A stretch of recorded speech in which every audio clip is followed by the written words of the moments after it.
So, ayan, second to the last. So, second to the last subtopic.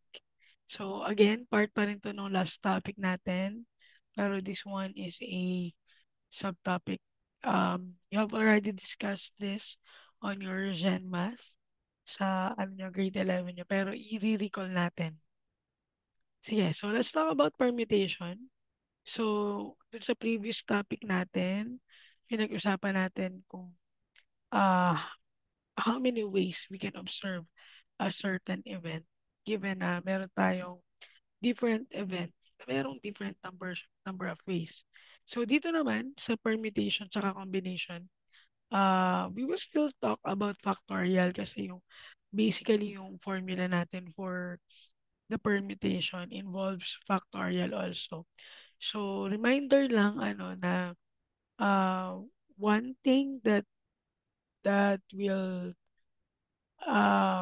hinder you to get the correct answer ay yung carelessness. Ano, so kaya laging i-check, i-check twice bago mag-letter E. Mag, wala pala yung sagot na sa choices. So, ano, be careful. Pero, ano din naman, wag din naman katagalan, ano, wag din naman mag-overthink. So, again, tip for multiple choice, always answer the easy problems first. Then, balikan nyo na lang yung mahirap. So, yan din yung ginagawa ko. Since you will encounter multiple choice exams, hindi lang dito sa program nyo, but even kapag nag-take kayo ng civil service or one day, maybe you get to enroll to a different program and meron siyang board exam or one day magustuhan nyo ding magturo, 'di ba? So, those questions na involved sa mga board exam ay mga multiple choice questions. Sige, enough na for that. So, let's talk about permutation. So, again, kapag pinag-usapan natin yung permutation, we are talking about the arrangement of an object. So, kunwari, meron kang 5 libro, kunwari, ilang beses mo siya pwedeng i-arrange kapag i-arrange mo yung lahat ng 5 libro na yun. So, we are using permutation to get that. Pwede rin naman paano, kunwari, dun sa 5 book, ang gusto mo lang i-arrange ay yung 3 para yung 2, ano lang, tatago mo lang, tapos yung 3 naka-display lang, tapos inaagyo na. Saan pala i-display yung libro? So, ako din eh, dami ko din mga inaagyo na libro.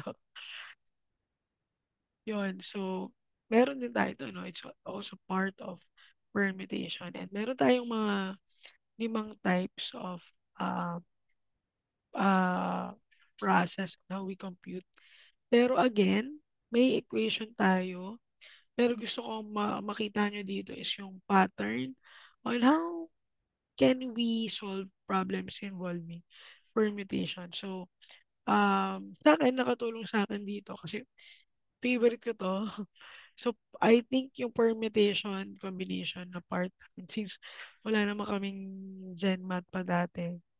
So, after 4th year, so, ano na agad, college na agad. So, parang part to ng aming probability statistic, probability. So, yung statistics na topic, probability lang. Parang magkahiwala yata yung stat namin. So, sa probability namin, ayan, favorite ko to. Ang technique talaga is to imagine. So, medyo kapamilya nito yung mga ano natin eh. Um, nung time namin, part din yung involved yung mga ano, yung mga interest, ganyan. So, medyo parang part siya ng curriculum na yun. So, the thing that will help you is to imagine ano yung nangyayari dun sa situation para ma-try mo ma-analyze. And it's more on being exposed to different problems. Again, if you would want to practice, try to maximize the technology. So ako kapag kunwari, since alam niyo naman 'no na I'm having, math subject at this semester. So, para makapag-practice ako, I asked ChatGPT, "Give me sample problems." Then wag niyo namang kunin yung answer agad 'no. So, magsagot muna kayo. Then you can ask ChatGPT, bakit ganun yung solusyon? Bakit ganito niya inisip yon. Para ang titingnan niyo dito is ano, hindi yung mismong equation, but kung paano ginagamit yung equation. So, kailangan talaga natin dito mag-isip. Ano? So, ayan, define na natin. So, a permutation is an arrangement of objects in a specific order. It refers, wait, ba't may nag-move siya?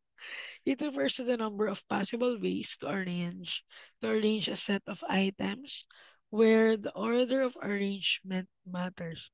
Kasi pagdating dun sa combination, mapapansin, it doesn't matter kung ano yung arrangement. Ang nagmamatter is yung existence. Ano?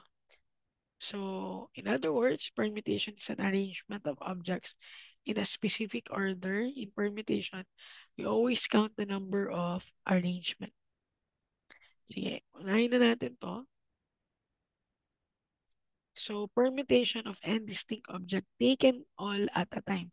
So, dito, P, open parenthesis, N, comma, N. So, ano ibig sabihin lang nung n distinct object taken all at a time. So, ang ibig sabihin kasi niyan, kunwari, meron kang 5 book, no, you would want to arrange 5 books in your bookshelf. Isa lang yung bookshelf. No? Kasi 5 lang yung book mo eh. Kunwari may 5 kang book. So, ibig sabihin, gusto mo siyang i-arrange sa bookshelf. So, yung lahat ng book na yon ay i-arrange mo. Kaya, taken all at a time. So, ilang arrangement yun kapag yung lahat ng 5 na yun na book ay i-arrange mo. Kasi mamaya, dun sa kasunod, paano kapag ano, iba pa rin kasi yung formula kapag kunwari, meron kang 5 book, pero gusto mo lang i-arrange ay 3 lang. 3 book lang. So, ilang possible arrangement yun. So, iba pa rin yun. So, mamaya may i-introduce ako na another variable. However, don't overthink kasi kapag nagamay nyo kung alin ba dito yung n, so you will be able to answer that. Okay? So, may mga problem ako na ipapakita sa inyo mamaya na kailangan talaga nating pag-isipan na hindi tayo pwedeng maging box dun sa equation niya. By the way, I'm using our module. So, doon nyo lang dito makikita. Okay, so, kunwari, meron tayo ito, ano. Itong problem na to, pinagtalunan pa namin to ng ano, anong section ba yan? Ito, 07 yata. Ayun, na-discuss namin to sa klase eh. Yan, shout out dyan kina Greg, ano. So, pinagtalunan pa namin kasi initially mango yung nakalagay dun sa Mongo. And dito lang namin na-realize na merong flavor pa lang sapin-sapin. So, hindi pala siya gata lang. So, may mga flavor siya. So, sige, try natin sagutan to. So, a sapin-sapin is a Filipino delicacy. Let us say there are 4 variant flavors to be layered for a sapin-sapin. In how many ways could these different flavors be arranged uh, in a layer? Bakit in a layered? So, teka lang. Baguhin nga natin. To be arranged in a layer. Naguluhan din ako sa English. In layer. Sorry na agad. Ulit. Ayan. For this Filipino delicacy. Oh, yan. Nawala na tuloy. Teka lang.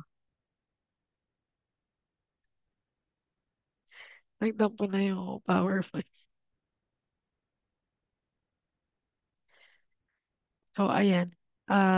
Ilang ways daw yun. So, we are using the n factorial. Again, kapag p, n. So, nung nasa engineering kami, ang gamit namin is NPN. So, pwede naman yung gamitin yan. So, kumare, lahat nung n mo ay gagamitin. So, that will be equal to n factorial. Ano? So, bakit n factorial? Mamaya explain ko kung bakit n factorial yung formula dyan. So, ibig sabihin, n factorial. So, ilan yan? So, meron tayong apat na flavor. 1, 2, 3, 4. So, ilang uh, possible arrangement nun? So, we got the 4 P4 is equal to 4 factorial, and that's equal to 4 times 3 times 2. So 4 times 3, 12 times 2, 24. So that's 24. Ibig sabihin, meron tayong 24 possible arrangement ng ating sapin-sapin. Actually guys, itong permutation ay ano din, parang application ng counting principle. Remember, we are in the principle of counting, we are multiplying the number of ways possible, di ba? So, n sub 1 times n sub 2 times n sub 3. So, dito guys, parang ganun din yun, no? Pero bakit ano? 4 times 3 times 2 times 1. So, makikita nyo guys, kasi gusto mo siyang i-arrange. So, yun dun sa unang n mo. So, ako ay imagine it this way. Dun sa unang n mo, apat pa yung pagpipilian mo. Di ba? Kasi meron kang apat. Eh, na-take mo na isa. So, kumari, na-take mo na isa dyan. So, tatlo na lang. So, after nung sa pangatlo, dalawa na lang. Di ba? Kasi na-take na dun sa una, na-take na dito. So, dalawa na lang. Then, dito isa na lang. Isang possible way na lang. So, parang kahawig siya nung ilang possible way na hindi mo siya mauulit kasi nga, ah, kunwari, nilagay mo na dito yung ube. Di ba? Hindi pwedeng ano, ube uli. Di ba? Kasi nga apat yung choices. So, mamaya, kapag may number yung certain n mo, ibang ano pa yun. Pero for now, we are parang counting as one. Ano. So, kunwari, nagamit mo na yung ube mo dyan. So, hindi mo na pwede gamitin yung ube dun sa kasunod na layer, di ba? So, kasi yung apat na layer yung pwede. Okay tayo doon? Kaya n factorial yung ginagamit natin na formula. Ox tayo? Okay, let's go. Wala kayong choice. Kailangan yung, kailangan yung maging ox. Okay. Ayan, sige. So, let's continue. So, itong kasunod na problem. You are one of the staff members at the Batangas State University Alanginan Library. You asked to arrange 6 different books on a shelf. How many possible arrangements could you place the 6 different books on a shelf? So, kunwari, librarian ka. So, kagaya yung sinabi ko kanina, kunwari, gusto mong i-arrange yung 6 na book. So, kunwari, meron kang unang book. So, pangalawa, pangatlo, pang-apat, pang-lima, pang-anim. So, ilang possible way mo siya pwedeng i-arrange? No? So, these books are all distinct. So, kunwari, meron kang math, English, science, calculus, and history, ano pa ba, Rizal. So, meron ka nun. So, paano mo siya i-arrange? So, again, ang gagamitin natin is n factorial. So, yung ating npn is equal to n factorial. So, equal siya sa 6 factorial. So, that will be equal to 720. Dami, no? Meron kang 720 ways to arrange 6 different books on a shelf. Ngayon, lahat ng anim na yun, i-arrange mo dun sa shelf. Okay? So again, parang counting principle din yan. Kasi anim na book yung ilalagay mo, di ba? 1, 2, 3, 4, 5, 6. So sa una, yan yung end sa buwan mo. Anim pa yung choices mo. Sa ikalawa, 5 na lang. Sa tatlo, tatlo na lang, apat na lang. Sa number 4, tatlo na lang, dalawa na lang, and isa na lang. Okay, kaya 6 times 5, 6 times 5 times 4 times 3 times 2 times 1. Okay? So let's answer this. The Dean of the College of Informatics and Computing Sciences will assign 5 different tasks to her 5 different guest lecturers as part of their quasi work. In how many ways can the task be assigned? Sorry, nawala yung question mark. So, alam natin yan, no? So, 5 factorial to. So, 5 factorial is equal to 120 tasks. So, dito naman, yung kasunod, kanina, yung mga example natin, lahat ginamit natin, no? Taken all at a time. So, dito, taken are at a time. So, I'm introducing a new variable here, the variable r. So, anong ibig sabihin ni R dito? So, ito yung hindi mo siya lahat gagamitin.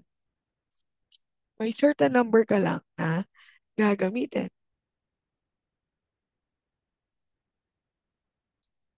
So, ito yung formula natin. Yung R natin, kumari, bigay mo na ako example. Gaya ng example ko kanina, kumari, meron kang 5 book. Diba? 5 book na pagpipilian. Pero, ang gusto mo lang i-arrange ay tatlo. Tatlo lang. So, ibig sabihin yung N mo doon ay 5, pero hindi mo siya lahat gagamitin. Tatlo lang yung gusto mong i-arrange. So, yung R mo is equal to 3. Nakuha, guys? So, yung R mo dito, 3. Kaya, ang gagamitin natin na formula is N factorial over N minus R. Again, ito guys, yung factorial nito is ang pinafactorial mo ay yung difference ni N tsaka ni R. Okay, so N factorial over N minus R factorial. However, kapag may technique to sa calculator, so pwede mong gamitin yung N. May makikita kayo dyan na NPR. Ano? NPR. So, ito yung N mo, yun pa rin yung N. And yung R mo is yung R. So, pwede mo to, actually, pwede mo tong gamitin dun sa previous na ano natin, equation, no? Dun sa N factorial. I-try mo yung N factorial, yun sa N factorial mo. Remember, lahat mo gagamitin. So, parang technically, yung R mo is equal to, ah, yung N mo is equal to R also. No, equal sila. So, lahat ay ginamit mo lang. Ano, dito lang, doon sa R ay hindi mo lahat ginamit. So, kapag, kunwari, yung NPN mo, so, NPN. So, kunwari, 5 yung N mo is equal to 5. Tapos, lahat mo naman ginamit, di ba? R mo is equal to 5. Pag tinignan nyo, yung 5 permutation of 5, equal pa rin yan sa 5 factorial. Okay? So, it's either tandaan nyo tong formula na to ng permutation, distinct objects taken R at a time, or gamitin nyo na lang yung formula dun sa calcu nyo. So, paano yun? May makikita kayo sa calcu nyo sa class whiz, nasa multiplication siya. Kunwari, ito yung multiplication mo. Pero yung nasa taas niya ay may nakalagay na N, P, R.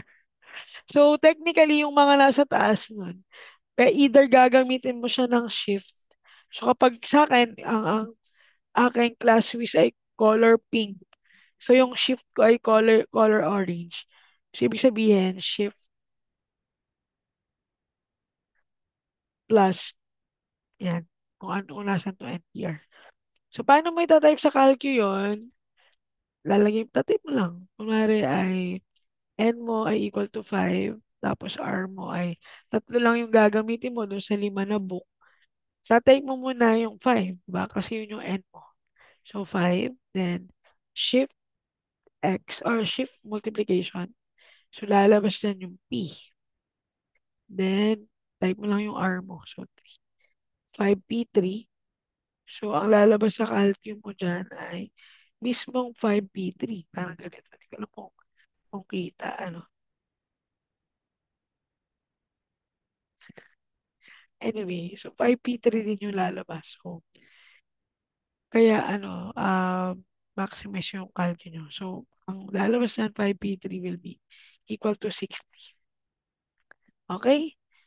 So, let's try this. So, let a digit be 1, 2, 3. How many two different digits can be formed from this three-digit number? So, meron kang tatlong digit, no? 1, 2, 3. Pero dalawa lang yung gusto mong i-arrange. So, paano mo yung kukunin? So, again, if you are using formula that will be equal to n factorial over n minus r factorial. So, pwede din naman, gamitin mo na agad yung NPR. So, yung n mo, anong value ng n mo? Ilan yung lahat ng digit? So, tatlo. Pero ilan lang yung gagamitin mo? Doon sa tatlo na yun, ilan lang yung gagamitin mo? Dalawa lang. Okay, so R mo is equal to 2. So, that will be 3 factorial over n minus r. So, 3 minus 1 factorial. Again, kailangan mo muna itong isubtract. Ano? So, that will be 3 times 2 over, so, 3 minus 2. So, that will be 1 factorial. So, that will be equal to 6 ways. Okay? Meron tayong 6 digits. 6 digits. 6 different digits na pwede mong ma-form. Okay, in a group of 8 people, how many ways can a leader and a co-leader be selected? So, anong N mo dyan? Sige nga, anong N mo? So, yung N mo is equal to 8. And, ilan lang yung tinan mo, kukunin mo doon sa 8. Leader lang tsaka co-leader. So, dalawa yan. So, R mo is equal to 2. So, that will be equal to 8 factorial over n minus r. So, 8 minus 2 factorial. So, that will be 8 factorial over 6 factorial. So, pwede nyo input na yan sa calculus mo or 8 times 7 na lang, no? Kasi mako-cross out mo na yung uh, from 6 onward. So, 8. Para makita nyo, para ma-imagine nyo. 8 times 7 times 6 times 5 times 4 times 3. Bakit nako-cross out yun? So, 6 factorial is 6 times 5 times 4 times 3 times 2. So, mako-cross out na yan lahat from 6 to 2. So, that will be equal to 56. Okay? Or, pwede din naman, gamitin nyo na yung directly 8p 2. So, pag ginamit mo 8p2, 8p2, so that will be equal to 56. Okay? Okay tayo doon? Okay, hala. Dito, may how many three-character codes can be formed using the letters A, B, C, D, and E without repetition. So, hindi siya pwedeng maulit. Sige. So, try to think about it. So, I give you around, siguro, sagutan nyo for 2 minutes. So, sagutan natin 'to. So, I hope pinost niyo din 'no. So, we got N natin is equal to 5, A, B, C, D, and E, and our R is equal to 3. So, that will be 5, P, 3, or pwede rin naman na 5 factorial over 2 factorial kasi 5 minus 3 factorial. So, that will be equal to 60. No? So, pwede naman 5 factorial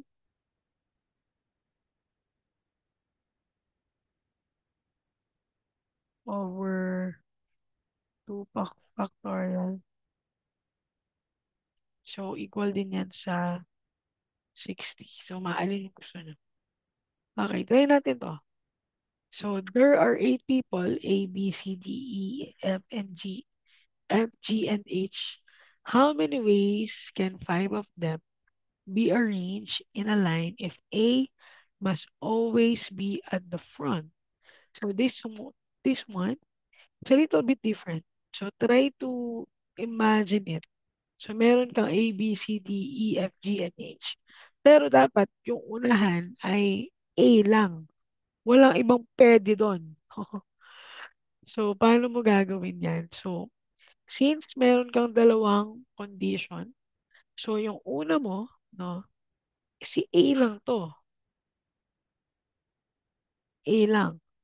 Then, yung arrangement mo ng 1, 2, 3, 4, 5, 6, 7. So, maalin yung pwede mong gamitin doon? Kahit ano yung arrangement. Ang ano lang, ang basta dun sa una ay ah, A lang yung pwede. So, pwede mong gamitan ng ano yan, counting principle. So, meron kang n sub 1. So, yan yung ilang ways yung possible na result dito. So, 1 lang yan, no? So, yung n sub 1 mo will be equal to 1. Kasi A nga lang eh. Pero kapag sinabi na yung pwede na dun sa front ay yung A tsaka B, so hindi siya 1 lang ano. So, 2 na yung gagamitin mo dun. So, that will be your n sub 1. And, paano naman to guys? So, for the n sub 2 hanggang kay n sub 8, yan yung gagamitan mo ng permutation. Ano, dun sa, meron kang ilang choices. 5 lang pala, 5. So, meron kang apat na laang. Ano. So, apat na lang.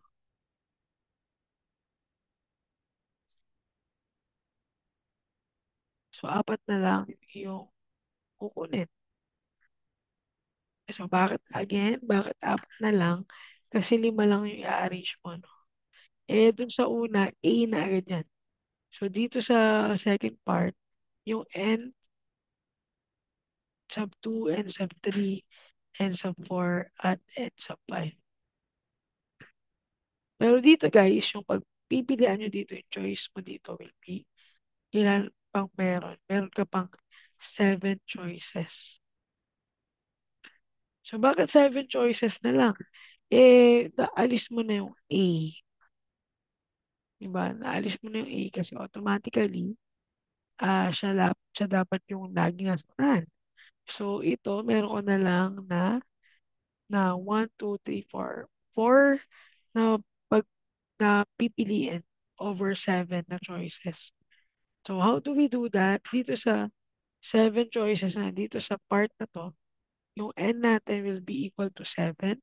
So, bakit 7 na lang? Kasi yung isa ay nandun na sa n sub 1 is equal to A. And ilan yung R natin? Ilan yung i-arrange? That will be equal to 4. So, manually, paano mo gagawin yan?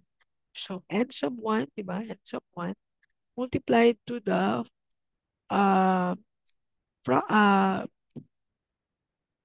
multiplied to NPR. Okay? So, I'm just using NPR kasi nga, medyo mahaba. Gagamitin mo yung n factorial over n minus r factorial. So, okay lang din naman yun.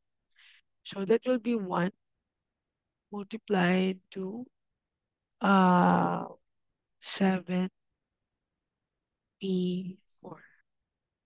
So, that will be equal to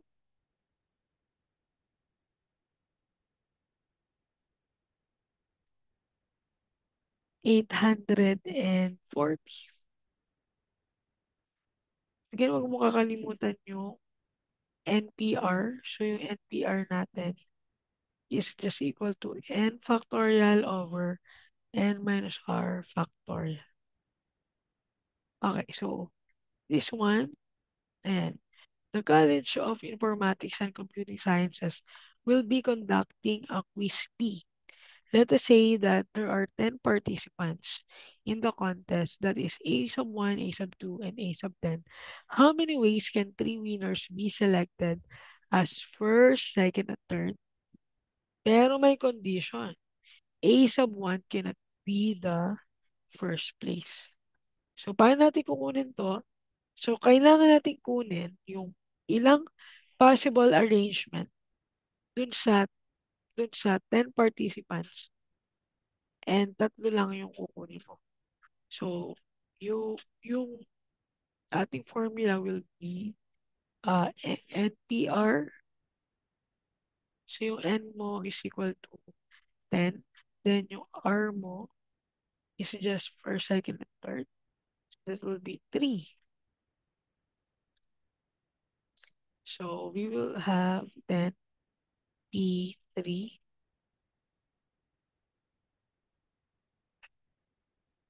then P3. So, that will be equal to 720. So, ito yung possible ways na meron kapag tatlo lang yung pinili dun sa 10 participants. So, 720. Pero hindi pa yun yung sagot. Kasi ang tanong, hindi pwede maging first place si A sub 1. So, ito yung complement naman nung kanina. Kanina yung A sub 1, yung dapat lang na first. So, dito, A sub 1 cannot be the first place. So, we're talking about the complement. No? So, paano natin gagawin yan? So, ito yung ating 10p3. So, 720. Pero, isusubtract natin yan dun sa ilan yung possible way na yung A sub 1 ay first. Kasi dapat, bakit natin kukunin yun? Bakit kailangan pa natin kunin yung event wherein A sub 1 is the first place para yun yung masubtract natin. So, kukunin natin yung universal set, aalisin natin yung chance na yung A sub 1 ay magiging first place. Then, from that, makukuha natin yung ating uh, ilang ways yun, no? Ilang ways pwedeng i-arrange. So, pwede nating sabihin na ito yung ating NPR 720, pero isusubtract pa natin kung ilang time yung A1 ay first place. So, paano natin makukuha dun sa yung A1 is the first place? So, ilan yun? So, we can, remember yung ginawa natin kanina. So, N will be just 1, equal to 1. And uh, the rest, so N natin will be the 1. So, ito yung A sub 1 ay first place. So, N. Then, i-multiply natin yun dun sa, pag inalis na natin yung A sub 1, ilan na lang yung matitira. So, the N will be, yan hanggang A10. Okay, so yung N natin will be equal to, yung una, no, that will be 1. Kasi we are finding where A sub 1 is the first place para ma-subtract natin yun. Pag na-subtract natin yun dun sa universal na number kung ilang times of arrangement. So, 720 minus dun sa kung ilan yung nag-first place si A sub 1. So, makukuha natin yung sagot. So, A sub 1 is the first place. So, A sub 1, that will be your N sub 1. Multiplied. So, ilan na lang to? So, 1 multiplied to 9 factorial over um, 9 minus, so ilan na lang yung R mo dito? So, 9 minus, ilan lang yung kukunin? 3. Dahil yung A sa punla ay 9 minus 2 factorial.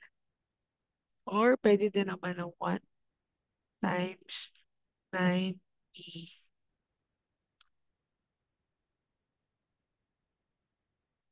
So, ilan yung 9? E2. So, we got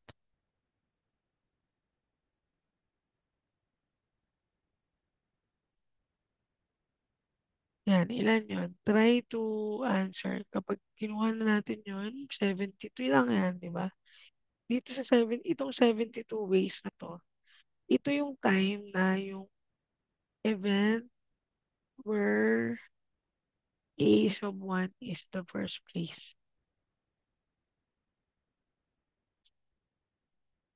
So, that will be equal to 72. So, ngayon, susubtract mo lang yan. No? Kasi ito yung universal set mo, lahat-lahat ng element mo nandun. Then, isusubtract natin yung kung kailan first place si A sub 1. So, 720 minus 772 is equal to 648.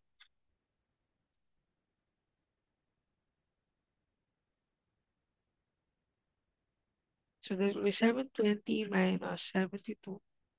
So, that will be equal to 648. Okay?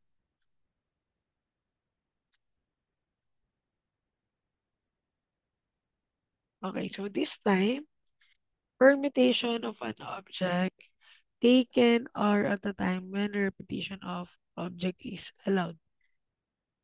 Okay, so paano natin to gagawin? So, ang formula natin is n raised to r. So, r will be the number of times. So, ito, hindi to naka-order. Ano? Okay, so let's try to answer this. How many 4-character passwords can be formed from the digit 1, 2, 3, 4, and 5? So, dun sa 5 natin, n natin is equal to 5. Yung r natin is equal to 4. So, ilan yon? So, ang ating NPR is equal to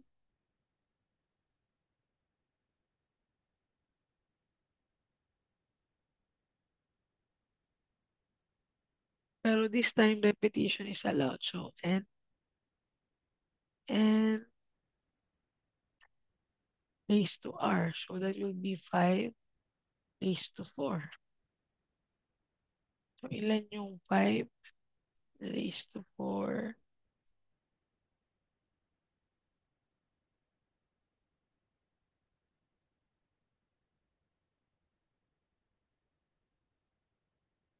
Then, so 5 raised to 4. So, that will be 5 raised to 4 is equal to 625.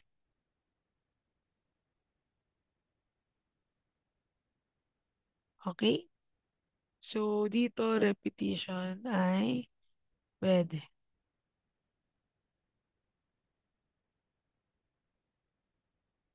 Okay, how many outcomes when a coin is tossed 3 times? List down the outcomes. Sige, try to answer that.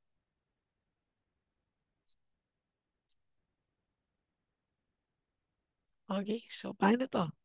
So yung N natin is to R. So yung N natin will be,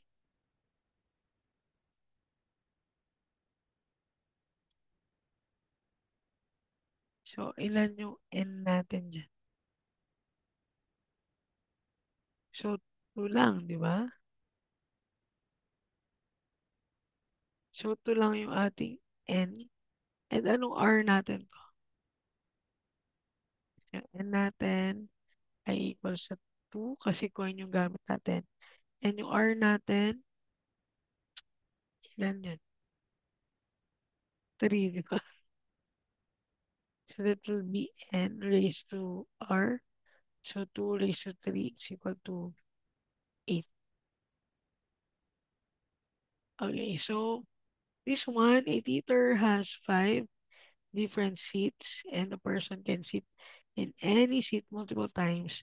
How many ways can a person occupy 3 seats? So dito, pwede nating i-imagine na kunwari meron tayong 5 person, ano,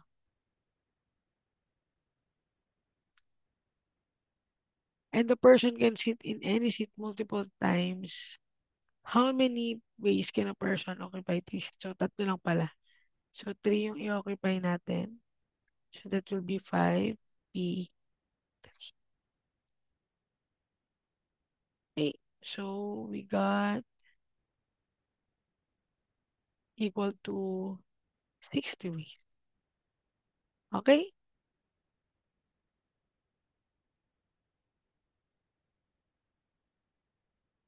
Ah, sorry, ulit-ulit. Erase, erase. So we are 5 times nga pala, ano.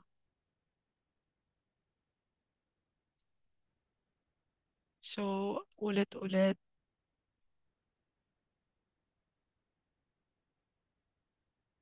So we got 5 raised to 3.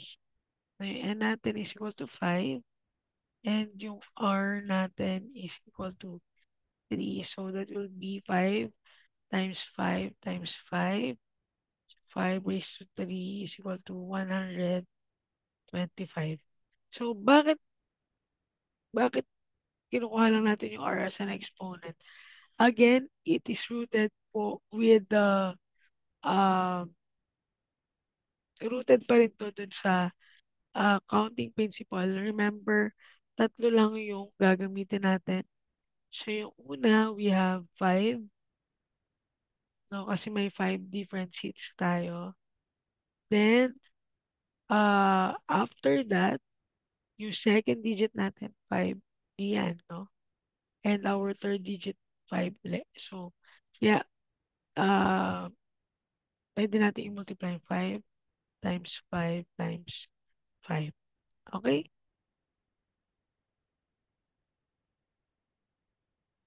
Okay, dito, a password consists of 6 characters chosen from the digits 0, 1, 2, and 9. Repetition is allowed. How many passwords can be formed if the password must contain at least one 5? Okay, so again, ano yung N mo dyan? N will be equal to 9. And R mo, what will be your R? So at least daw may isang 5. So pwede siyang maulit. Okay, paano natin gagawin to?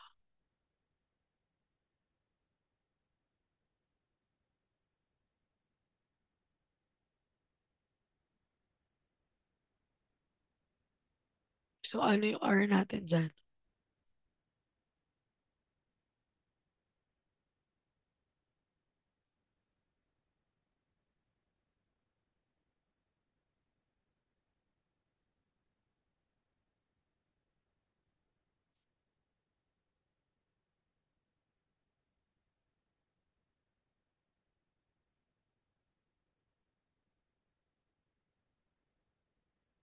Okay, try to answer.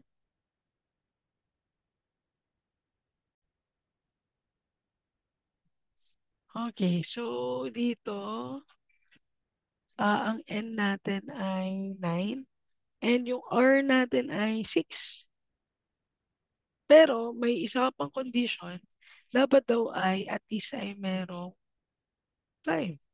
So, paano natin kukunin yan? So, kailangan kunin natin ilan yung total number of password na meron kapag yung ating ah pwedeng maulit ano. So, yung 10 na digit na pagpipilian and 6 characters lang yung pipiliin natin. So, that will be, excuse me guys. So, N raised to R. No? So, since repetition is allowed, so that will be equal to, ah, 0 to 9. So, N is equal to 10. Sorry. So, yung N natin is equal to 10. 0 to 9 nga pala, hindi 1 to 9. So, yung N natin is 10 and yung R natin is 6. So, that will be 10 raised to 6. Again, bakit 10 raised to 6? Parang counting principle lang din yan, di ba, na meron kang ilan yung choices mo kada digit na kailangan mo, no? So, meron kang dapat anim, no? Anim yung kukunin mo na 1, 2, 3, 4, 5, 6 na digit dun sa password mo. Eh, pwede namang maulit, di ba? So, kapag pwede maulit, so ilan yung choices mo sa N sub 1 mo? So, sa N sub 1 mo, N sub 2, N sub 3, N sub 4, N sub 5, N sub 6. So, dito, 10 digit yung available. Yung ikalawang N, 10 pa rin, 10 pa rin, 10 pa rin, hanggang sa dulo. Kasi nga, pwedeng maulit. So, that will be just from the counting principle, n times n times n. So, 10 times 10 times 10 times 10. Sorry. Times 10. Ilan na yun? 1, 2, 3 times 10. So, 10 times 10 times 10 times 10. Anim na, 10 yan. So, yan din yun. Kaya n raised to r. Kaya itong formula na to guys, hindi naman yung bagong formula. Kaya rooted lang din yan sa counting principle. Ano? Kaya 10 raised to 6. So, hindi pa yan yung, hindi pa yan yung sagot. So, 10 raised to 6 is equal to 10 raised to 6. We got 6 na 0. So, 1 million.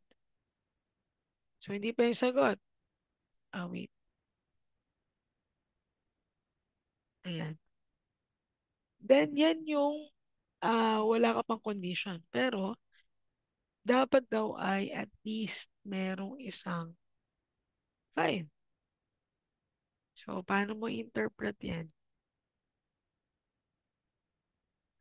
So, kailangan mong kunin yung event na merong 5. So, yun yung condition. So, paano mo alin yung isusubtract mo? So, isusubtract mo dun sa 1 million yung event na walang 5. So, paano mo interpret yon yung event na walang 5? So, ibig sabihin, sa event na walang 5, kailangan mong kunin yung event na walang 5 para masubtract mo dito sa 1 million. Kasi ito yung lahat ng event, di ba? Event na walang 5. Kasi pag inalis mo dun sa 1 million, yung event na walang 5, yun yung lahat ng event na merong 5. So, parang complement lang din, di ba? So, paano mo i-interpret yung event na walang 5? Eh, di tanggalin mo lang yung 5, di ba? So, pag tinanggal mo yung 5, ano na lang yung end mo doon? Ilan na lang? So, pag tinanggal mo yung 5, 0, 1, 2, 3, 4, wala na yung 5, 6, 7, 6, 7, 8, 9. So, 1, 2, 3, 4, 5, 6, 7, 8, 9 na lang yan, di ba? So, 9 na lang. And since wala na nga si 5, di ba? So, wala na si 5. So, ang R mo, ano na lang yung R mo? R mo pa rin ay 6, di ba? Kasi anim pa rin naman yung kukunin mo. So, yung R mo ay 6. So, that will be equal to 9 raised to 6. So, yung 9 raised to 6 is equal to 531,441. So, itong event na to, ito yung walang 5. Okay? So, kasi kapag tinanggal natin yung lahat ng event na walang 5, tinanggal natin doon sa lahat ng event, ang matitira na lang doon ay yung complement, di ba? So, yun yung event na merong 5. Nakuha? So, paano mo na yun sasagutan? So, that will be 1,000,000 minus 531,441. So, ilan yun? So, yung NPR natin will be equal to 1,000,000 minus 531,411.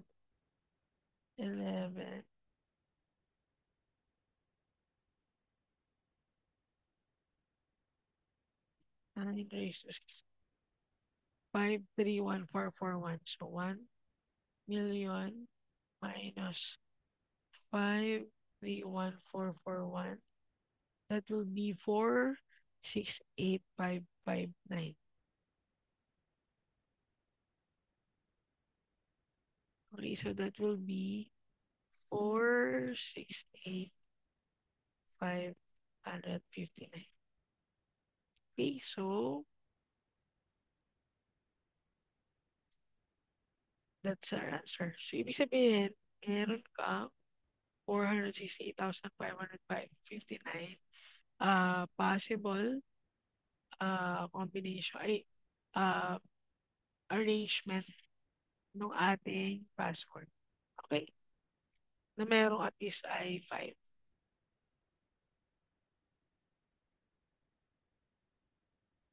Ito. A box contains 4 colored balls, red, blue, green, and yellow. You are to select and arrange 5 balls in a line. Where repetition is allowed, how many such arrangements are possible if the first ball cannot be colored red? Sige. Try to answer that first.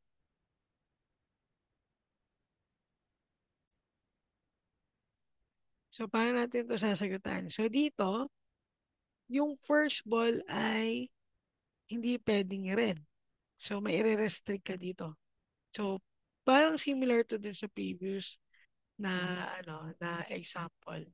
Pero this time, um, kailangan natin kunin yung total arrangement na pwede kapag pwede yung repetition and isusubtract natin kapag inalis na natin red.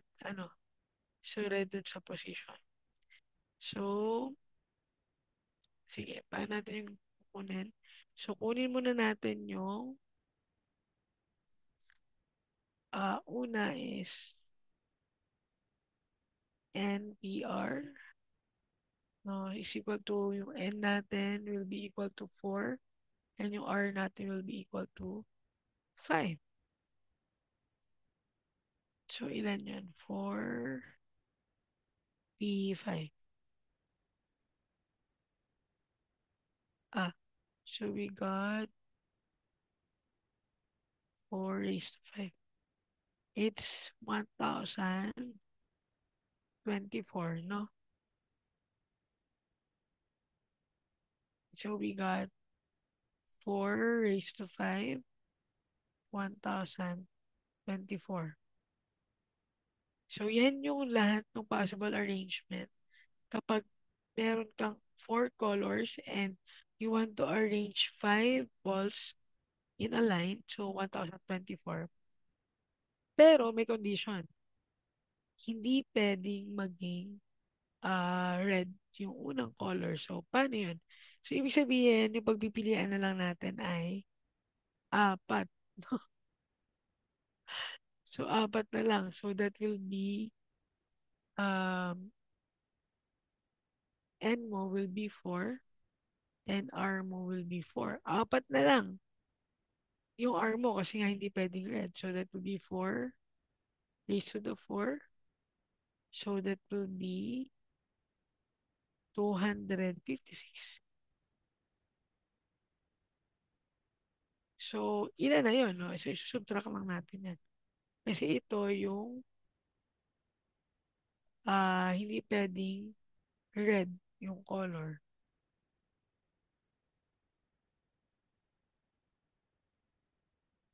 So, we got 4 raised to 5.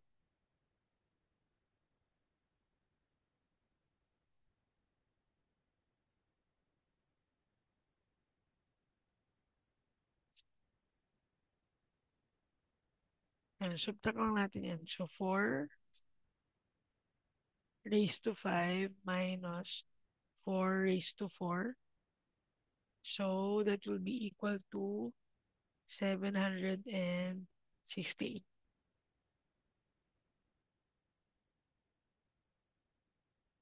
Okay, so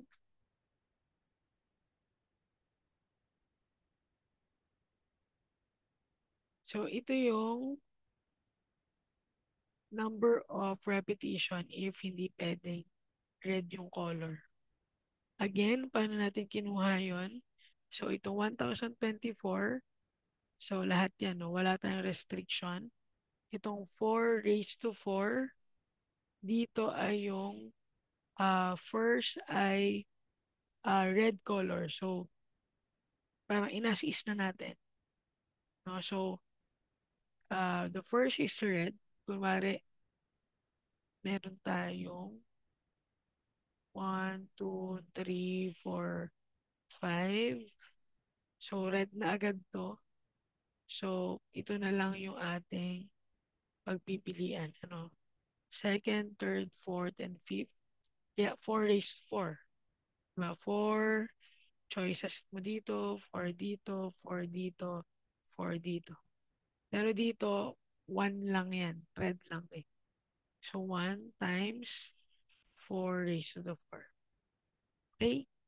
So, ito yung red yung first ball. Okay? Okay. So, for the next one, so dalawa na lang to. Dito naman kapag merong nauulit yung letter. Pero, dun sa next video ko na to, i-discuss. Okay? So, kita-kits tayo dun sa last video.